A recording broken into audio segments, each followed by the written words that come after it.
I'm back. Married at First Sight UK, Episode 12. In this episode, we have a girls' day out and a boys' day out. The girls went for a Prosecco picnic and the boys a barbecue in the countryside. When it came to Matt and Dan, Matt was with the girls and Daniel with the boys. We're not sure how this picnic's going to go with the girls, but it looks like Amy has come prepared. Yes, she's bought her sage stick. Yes, I said sage stick. As she said, she's saging to get rid of any negative energy. She's getting prepared because she knows something's about to go down. The first conversations to take place were with Taya with the girls and Adam with the boys. Now, there's not much I can say on these two. They're in love. End of story. Moving on. The next conversation we saw was with Alexis amongst the girls and Ant amongst the boys. This does not look like it's going in the right direction. This does not look promising. I had high hopes for these two. In Ant's words, he's saying he sees them as just friends. He's not feeling the sexual attraction towards Alexis. They got on very well. They've got a lot in common, a lot of banter, but he's not feeling that sexual connection. They have, however, kissed, but again, he's not feeling the sexual connection. Oh, and he feels, since he's kissed her, he feels he may have led her on with that kiss. It looks as though she feels for him more than he feels for her. Yeah, that was the gist of that conversation. Then Frankie came in and said to give it time, that things could grow. And then when Frankie was talking to the camera afterwards, he couldn't understand how any man wouldn't fancy Alexis. He couldn't get his head round that one. It makes no sense.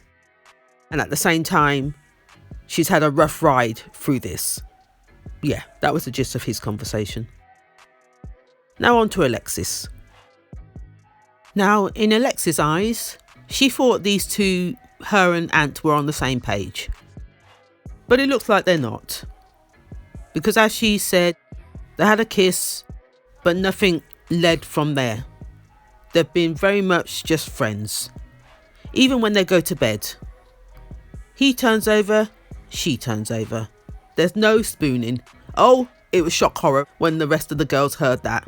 It was shock horror. It's like, oh, no spooning. Oh, no. Red flag. Red flag. As she said, she didn't come here to find another friend. She's looking for a husband. And it doesn't seem to have worked out the way she had planned. Things are not looking optimistic in regards to her and Ant. The other guys are saying to her, stick it on him.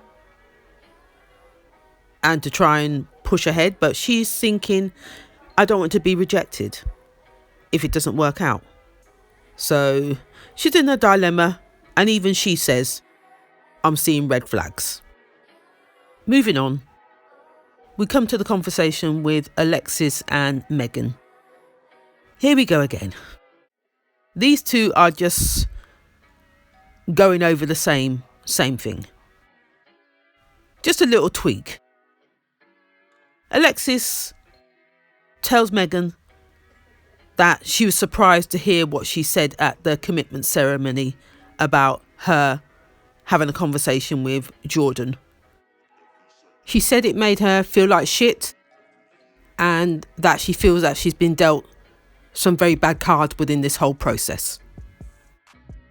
Again, trying to make Megan feel guilty all over again.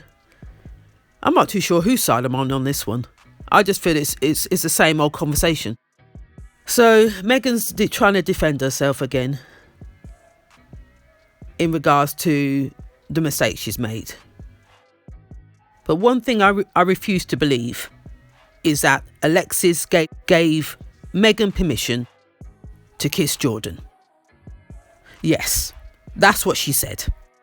Megan actually said Alexis gave her permission. Are you for real? Are you serious? I don't believe a word of it. That there? Now I know you're lying. And for Alexis' voice to go up another decibel, I can understand. Because for someone to sit there blatantly and lie like that would get my temperature raised too. That discussion became an argument, which became very heated, that Miss Alexis had to get up off her seat. Yes, she did. She had enough. She walked off and had to be consoled by Marilise, actually. Marilise and Amy. She needed time to cool down because that argument went left. Whilst Alexis was calming down, hear this now. My girl Megan was sitting at the table with the rest of the guys, with the rest of the girls, that is. And there were 4 things she said. 4 things. Let me see if I can remember these words. She said it like she was answering her own questions. First thing she said, did Alexis tell me to go and kiss Jordan? No. No? Hang on, but you didn't you just say that Alexis gave you permission? But now you're retracting. Hang on a minute. So who's right here? Who's right here? Lie number 1. Secondly, was that the right thing to do? No. Thirdly, did I do it? Yes. Fourthly, have I paid for it? Effing hell, yes. Those are the 4 things she said at that table. 4 things. So, did Alexis give her permission to kiss Jordan? No, she never. Then she tried to make Alexis out to be a liar. Oh, I'm not feeling this. I'm not feeling this at all. How dare you sit there and act all saintly like your don't stink. In the boys' discussion, Bob was sort of defending Megan in regards to her holding a lot of things in, trying to respect everybody, even him, including himself, and not thinking about herself in this whole process. And that today she knows there's going to be conflict. So she's ready to defend herself, which we've already heard. Yeah, that's really what Bob said. Then something that Josh and Ant said was, Megan's taken the brunt of this, to be honest. If Jordan was here, he would be taking all of this. So she's having to defend herself and Jordan. And Alexis, of course, will be blaming Megan because she's the only one here to blame. So I can understand that. But Megan was still lying about Alexis giving her permission to kiss Jordan. I'm not going to defend that one. When Alexis had calmed down, she came back to the table and her and Megan managed to have an amicable discussion.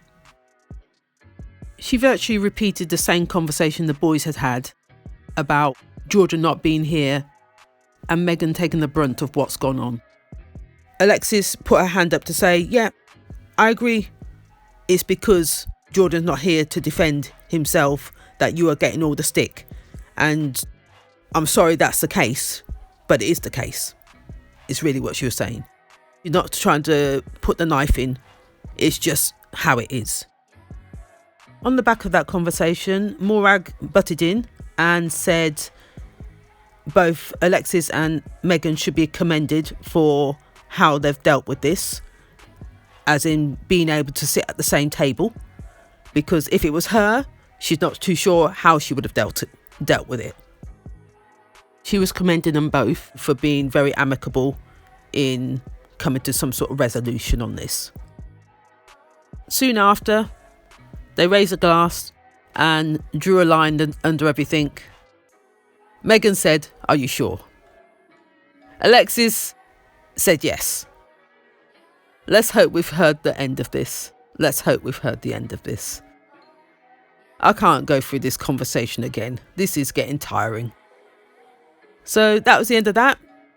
Harmony is restored in the girls' camp. Now on to the boys. They were doing a drinking game. The question asked there was, how many sexual partners have you had?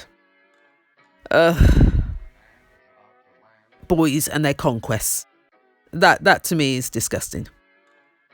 But anyway, out of all the boys, I don't think anybody was less than 50. No, sorry, 40. 40 was Dan. And Luke said 50. Everybody else was up in the 70s and 80s. Now, when it came to Frankie and Josh, those two were in triple figures. We know. Josh was avoiding the question full stop. Frankie tried to answer the question in a roundabout way. So I know he's went into triple figures. But as he said, I'm much older, I'm 20 years senior than these guys here. He called them dirty effers. Josh, however, never did answer the question. When he spoke into the camera, the only words he said were, with that damn grin on his face, I can't stand it. I can't stand it. The only words he said were, there's nothing more to say on the topic. Yes, he did. We know he's a dirty effer. Coming back to the girls, their game was a game of never have I ever. Yes, never have I ever. One of the questions was, where's the riskiest place they've ever had sex outside? Yes, the riskiest place. Shock horror. It was Morag that won that question. I couldn't believe it when she said it. In a church. In a church. Woo! That girl. Oof. You're playing with the devil here. Coming back to the boys, the question they had was, who would they least like to be married to? I'm not going to go around the table here. Everybody was unanimous. It was Meghan. And all with the same conclusion, because she had cheated. I know if she hadn't done that, she wouldn't be on that list. But because of that fact, it was Meghan unanimously. Bob, oh poor Bob. He didn't have any words.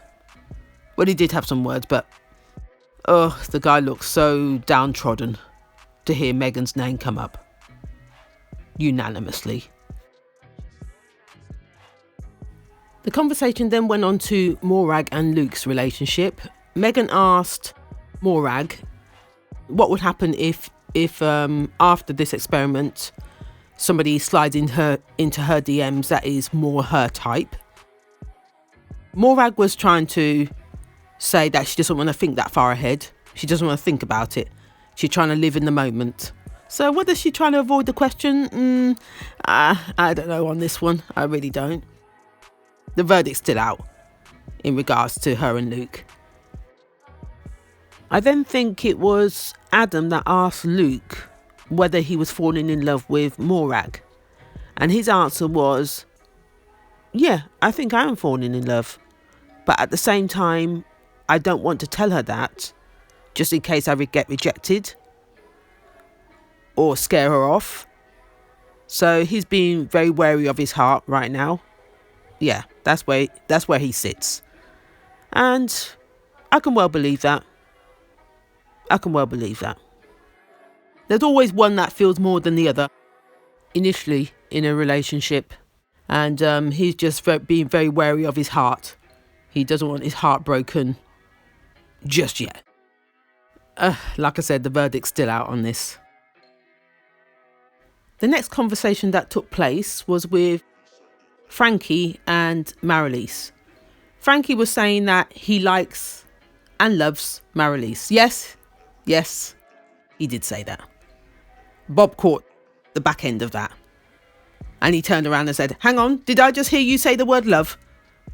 And everybody was on him after that.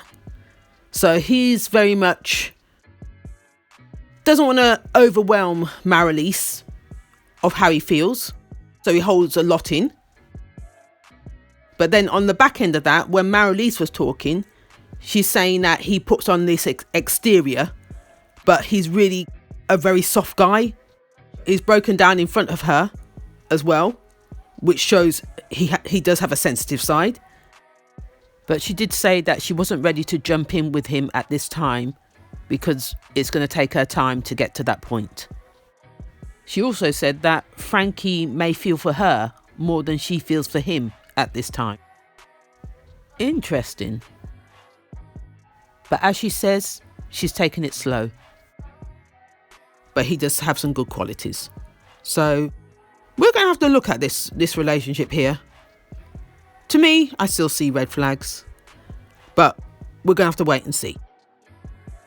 Now it was Dan's turn. The boys then asked Dan how things were going with him and Matt. And he turned around and said, "I'm actually missing him." That's a telltale sign that things are good. And all is going well with those two. He actually said the L word. Yes, he did. He told the boys, "I believe I love him." Yes, he did. And when it came to Matt, he was very much the same. He didn't actually say the words, but the girls around him could see that love was in the air. But he was going to save those words until he sees Dan himself. He described him as a dream. Yes, a dream. Also, he's very calm and incredibly sexy. Those were his words. Yes. So as you heard, all looks well with those two. Moving on. Next we had Josh and Amy speaking. When Josh was speaking with the boys, he brought up the commitment ceremony in where he got the kick up the arse that he needed. He didn't realise how much he was sort of hurting Amy and how serious she was in regards to she was ready to leave. Yeah, she was ready to leave if he wasn't going to change his ways. So he's tried to implement everything the matchmakers have told him to do. As he said, "I'm not an emotional person. It takes a lot to bring that side of me out. And sometimes I need my eyes opening where I can't see." And this is where one or two of the guys jumped in to say just a little gestures such as putting your arm around her, putting your hand on her lap, goes a long way. That's all that women want. And they are so right. Because like I said, this guy knows nothing. Hit it and quit it. That's all he knows. He knows nothing about romance. He did, however, admit that he has been a bit slow. A bit? Are you serious? A bit? You're slow. You're slow. These guys had to teach him. They actually had to school him. Yes, school him. It was embarrassing to watch. He's not ready. He's not ready. When it came to Amy, talking about Josh and their relationship, she was giving him all the praises. I'm thinking to myself, is this the same girl that was crying her head off all week about he doesn't do this, he doesn't do that, he doesn't do this, he doesn't show his emotion, he doesn't do... Yeah, same girl. Yeah, same one. I thought to myself, hang on. So hang on, he gives you what, 1, maybe 2 days? The minute he came back from that commitment ceremony, his ways changed. They don't change overnight, let me tell you. No, they don't. No, they don't. Let's see if he can keep that up. Let me see. As far as I'm concerned, that's just a facade for now. He's keeping you sweet. As I said before, he'll tell you what you want to hear. And he'll do what you want him to do. For now. I am the least bit convinced. A leopard cannot change its spots. I am the least bit convinced. Morag actually asked her whether he was reciprocating in regard to his feelings, emotions, all of that, attention. And she said, yeah, he's a bit of a slow burner. Did the table look convinced? Did the rest of the girls look convinced? Did Matt look convinced? I don't think so, darling. Please, wake up. Wake up. The more she was talking, trying to convince the girls that he's a different person behind closed doors than he is in front of them, the more I wanted to shake her. Stop it! Amy, wake up. Wake up. Stop it. You know he's not the one. Stop trying to convince yourself he is. You know he's not the one. The girls were just throwing no end of questions at her. No end of questions. Because they're not convinced. They were not convinced that he could change his spots. No. This is Josh we're talking about. The big man-child I keep talking about. Mr. Man-child. Yes, him. Oh, God help me. These girls were doing everything in their power to try and convince her. Remember what you came here for. To find the one. Is Josh actually going to meet you there? They may not have said it in those exact words, but that's what they meant. Can Josh actually meet you at that level? Really and truly. She's looking through rose-coloured glasses at the moment. That's what she's doing. She's looking through rose-coloured glasses. She needs to take those bloody glasses off. That's what she needs to do. The more Amy was talking, the more Morag was twisting and turning in her seat, like she had something to say. Oh yes, she had something to say. Yes, she had something to say. Well, it looks as though Mr. Josh hasn't been very truthful with Miss Amy. Yes, you heard me. He hasn't been transparent. Miss Morag has had plenty of DMs from Mr. Josh throughout last year. Throughout the last year, she's had a few DMs from Mr. Josh, liking her photos, messaging her. Then Miss Amy speaks to say, but blondes aren't his type. Like I said, Josh will tell you what you want to hear. I've said it from the beginning. He's a waste of time. But anyway, Morag has told Luke from the beginning about Josh and about probably their messaging. But has Josh mentioned anything to Amy? Of course he hasn't. Of course he hasn't.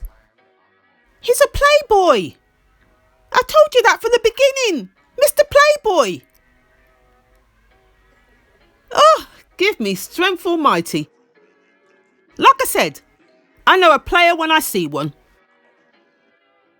Coming away from the girls, the next conversation we saw was Adam and Bob. Adam was giving Bob some home truths about his relationship with Megan. Adam was asking Bob how his relationship is going. Bob trying to give the excuse of, yeah, we're still trying to work on things. We haven't had enough time to really build on what this is yet. Adam cut him short to say, but you have had enough time. You've had enough time. You've had the wedding, you've had the honeymoon, you've lived together, you're sleeping on the sofa to start with as well. You're still on the sofa. That's a red flag. Adam's giving you some home truths right now. He then asked Bob whether he could see himself being here next week and romantically together with Megan. That's a question. Bob's still convinced. His heart says one thing, his head says another. I'm with Adam on this one. As Adam said, he can't see anything romantically happening between those two. Simple. Just can't see it. You've had the wedding, the honeymoon, living together. You're still on the sofa.